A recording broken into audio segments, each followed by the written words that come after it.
Bonjour. Bonjour. Bonjour à tous les pasteurs qui nous écoutent. Bonjour.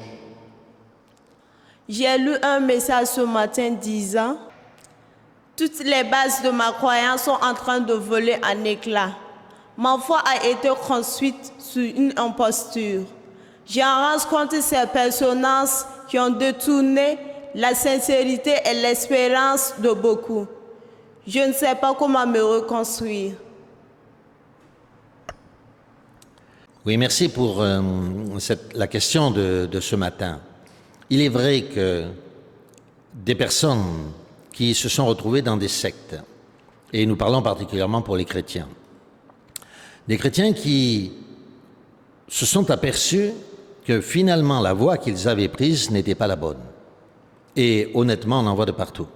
On en voit chez les Mormons, chez les témoins de Jéhovah, dans les assemblées de Dieu ou d'autres mouvements évangéliques, des églises indépendantes, dites indépendantes, avec des pasteurs autoproclamés. Ces personnes, lorsqu'elles se rendent compte qu'elles ne sont pas dans la vérité, tout d'un coup perdent leurs amis, leurs parents, tous ceux sur quoi ils avaient fondé leur foi, leur espérance. Ils y croyaient vraiment. C'était leur mode de vie. Ils étaient heureux.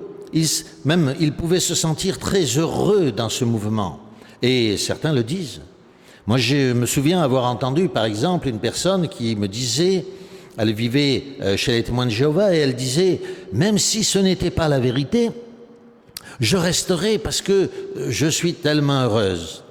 Oui, mais ce bonheur est basé, comme vous venez de le dire, comme l'a dit la personne qui vous a écrit, sont basés sur une imposture. La parole de Dieu nous dit, ils ont construit sur du sable.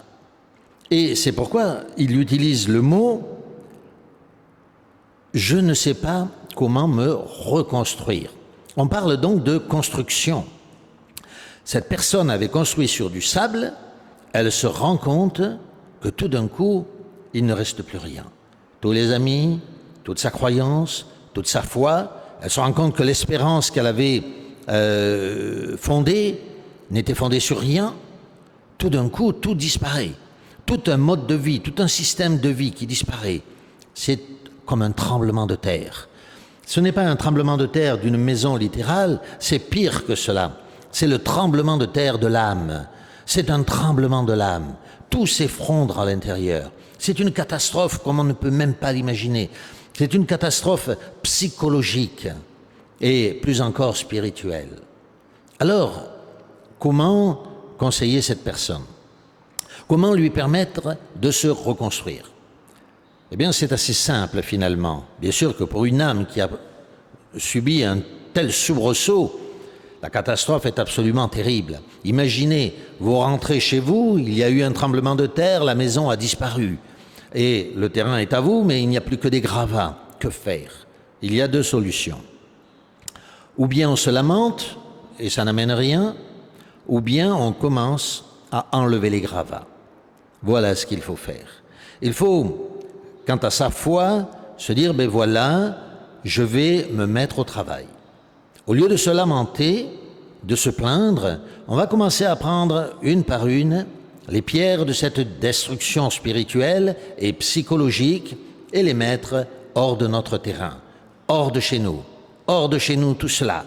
On va tout remettre à plat. Il faut remettre le terrain à plat. Il faut remettre tout ce que nous croyons, toutes nos idées, tout ce sur quoi nous nous étions fondés, tout à plat, au ras du sol, underground, comme disent les Anglais.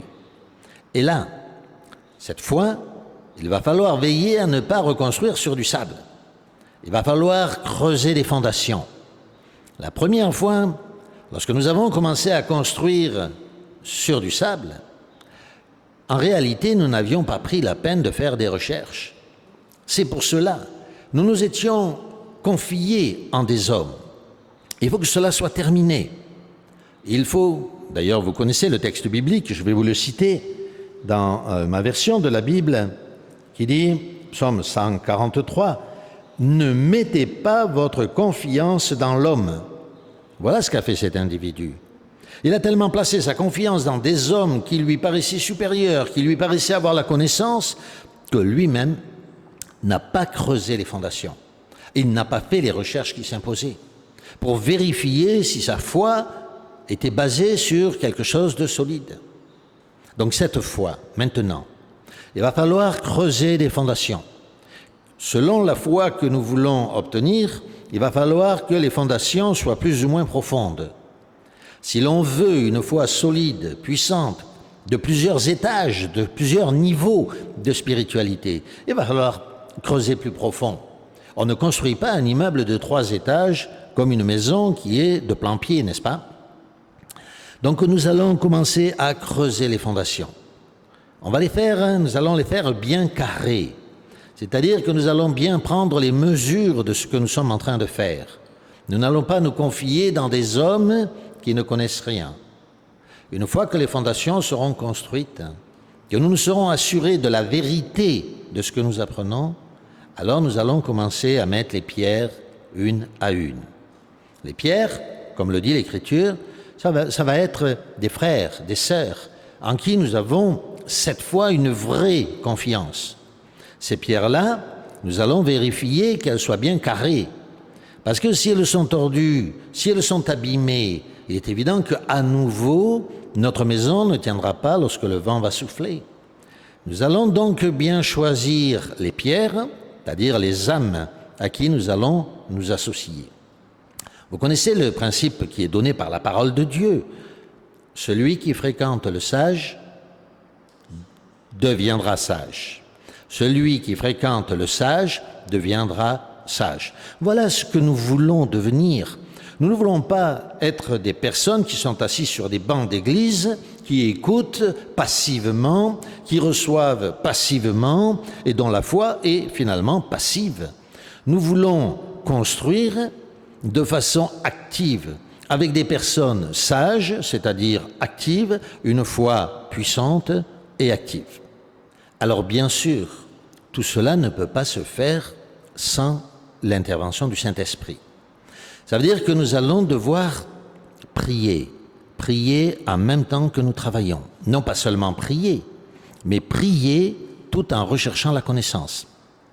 Non pas seulement rechercher la connaissance, mais rechercher la connaissance tout en priant.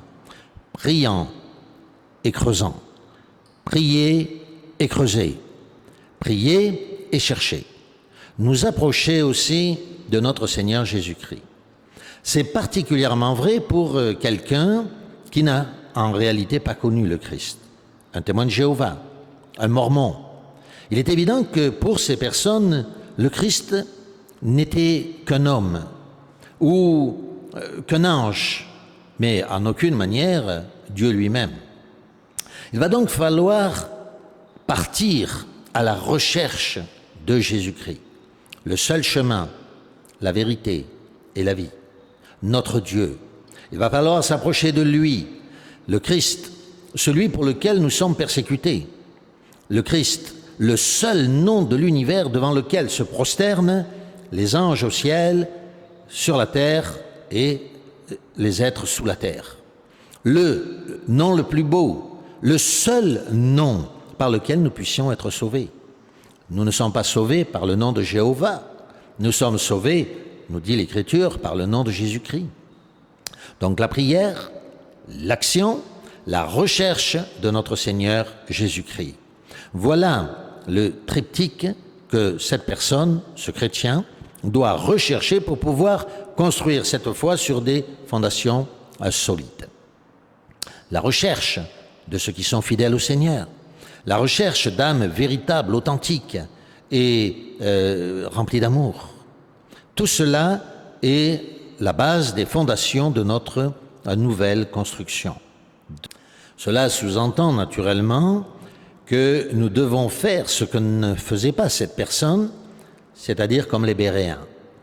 Nous devons rechercher, creuser dans la parole de Dieu.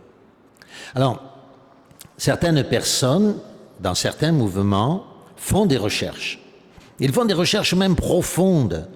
Oui, mais si vous recherchez de l'or et que vous creusiez dans un champ où il n'y a pas d'or, vous ne trouverez jamais d'or. Si vous voulez trouver de l'or, ou des diamants, il vous faut creuser dans un champ où il y a de l'or et où il y a des diamants. Or, ces personnes-là, c'est, entre guillemets, chrétiens, car ils ne sont pas chrétiens puisqu'ils ne suivent pas le Christ, creusent dans un champ dans lequel il n'y a pas de vérité. Ils vont rechercher dans des publications éditées par ces organisations. Par exemple, les témoins de Jéhovah lisent plus de 3000 pages par an de leur tour de garde, de leurs publications, qui sont renouvelées constamment. Il faut savoir que chez eux, au bout de 10 ans, une publication est considérée comme ne pouvant plus être lue. La vérité qui est contenue à l'intérieur n'est plus valable. Mais la vérité de la Bible demeure éternellement. C'est le champ dans lequel il faut creuser. Lorsque vous leur posez la question « Combien de fois avez-vous lu la Bible ?» S'ils sont malhonnêtes, la plupart du temps, ils vous disent une fois. Je dis bien malhonnêtes, parce que la plupart du temps, ils ne l'ont même pas lu une fois en entier. Mais parfois, certains d'entre eux, plus zélés que les autres, vous disent honnêtement « Oui, je l'ai lu réellement une fois, entier, une fois, oui. » Parfois, 2 fois. Parfois, un exploit, 3 fois. Mais la parole de Dieu doit être lue 10, 20, 30, 40, 50 fois. La parole de Dieu, c'est tout le temps, c'est elle la vérité. C'est elle le champ dans lequel nous devons creuser. C'est là que se trouvent les diamants et les perles. Et plus on la lit, plus on se rend compte qu'on avait sauté des choses. On avait sauté quelque chose, on n'avait pas compris une pensée ou une autre. Or, eux sont tellement persuadés qu'à travers les publications qu'ils ont lues, et parce qu'il y a des versets bibliques cités dedans, ils ont l'impression qu'ils connaissent toute la Bible. Eh bien non, ce n'est pas comme cela. La fondation, le champ dans lequel il faut creuser, le champ sur lequel il va falloir mettre les fondations pour pouvoir construire notre maison, c'est la parole de Dieu. C'est notre Seigneur Jésus-Christ. C'est lui l'architecte. Partons donc, que cette personne donc parte à la recherche de Jésus-Christ. Enfin, un dernier point.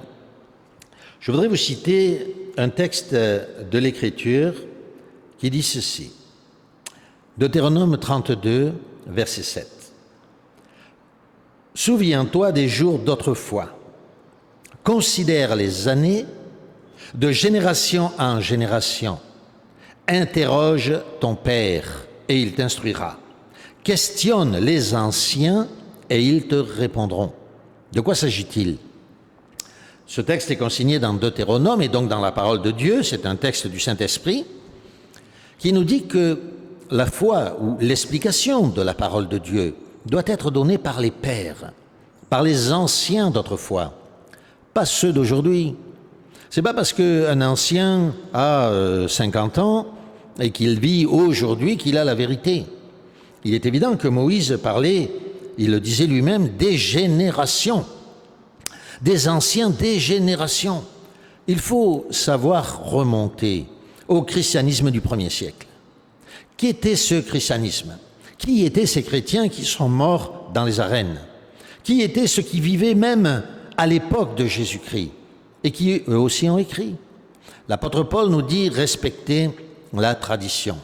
Et il écrit à l'église de Thessalonique en disant « Je vous félicite parce que vous avez suivi cette tradition que nous vous avons enseignée depuis le commencement. Respectons donc la tradition du passé. Les véritables chrétiens marchent sur 2 pieds, comme vous savez les bêtes pures, qui avaient 2 sabots. Eh bien, ces 2 sabots, ce sabot fendu en 2 parties, pour être plus exact, signifie d'abord les 2 testaments, l'Ancien et le Nouveau Testament. En même temps, il signifie la parole de Dieu et la tradition, non pas la tradition des hommes, la tradition apostolique, celle des tout premiers chrétiens. Voilà donc comment se reconstruire. En résumé de ce que je viens de dire, pour ce chrétien, il faut qu'il cesse de se lamenter, il faut qu'il commence à sortir toutes les vieilles pierres de son terrain, qu'il se mette à creuser la parole de Dieu, à commencer à établir les fondations basées sur la parole de Dieu, à rechercher les bonnes pierres, c'est-à-dire des gens, des individus qui aiment réellement le Seigneur et qui le démontrent dans leur vie. Des personnes donc sages, au sens spirituel de l'Écriture, qui l'aideront à construire une foi saine et authentique, à rechercher notre Seigneur Jésus-Christ, à comprendre qui il est, à le rechercher à travers la parole, lui, le chemin, la vérité et la vie, à suivre la tradition apostolique originelle. Ainsi, tous, lui et nous continuerons de construire une maison, non pas sur du sable, non pas une maison qui ne tient pas au moindre mouvement. Il n'aura pas besoin de se reconstruire, quel que soit le vent, quel que soit le tremblement de terre, quelles que soient les agressions, cette maison tiendra et il sera reconstruit. Cette explication a été belle et claire, et j'ai l'espérance que ce chrétien pourra avoir connaissance de cette vidéo pour se reconstruire. Et j'espère aussi que cette vidéo sera utile pour les pasteurs qui nous écoutent. Merci. Merci.